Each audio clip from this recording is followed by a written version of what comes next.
नाशिकच्या पंचवटी भागातल्या काळाराम मंदिर परिसरात सरदार चौक मित्र मंडळानं तामिळनाडूतल्या श्री रामेश्वरम ज्योतिर्लिंग मंदिराचा हुबेहूब देखावा तयार केला। या मंदिराला बनवण्यासाठी 1 ते 1.5 महिना लागला। सरदार चौक मित्र मंडळ ट्रस्टला 100 वर्ष पूर्ण होत असल्यानं यंदा अनेक सामाजिक उपक्रम देखील राबवण्यात येत आहेत। रामेश्वरम ज्योतिर्लिंगाचं दर्शन घेण्यासाठी मोठी गर्दी होताना पाहायला मिळते।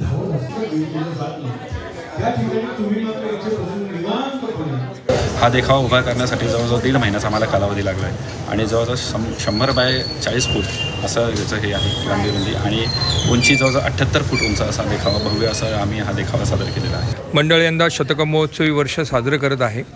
त्यानिमित्ताने अनेक विविध सांस्कृतिक कार्यक्रमांचं आयोजन मंडळातर्फे करण्यात आलेलं आहे। आपण बघतच आहात आत्ता इथं नाशिकचे सुप्रसिद्ध बासरीवादक रवी जोशी सर आज इथं स्वरसेवा देत आहेत श्री गणेशाच्या चरणी। उद्या देखील विविध कार्यक्रम ठेवण्यात आलेले आहेत। त्याचप्रमाणे आरोग्यविषयक देखील अनेक उपक्रमांचं आयोजन संस्थेतर्फे करण्यात आलेलं आहे।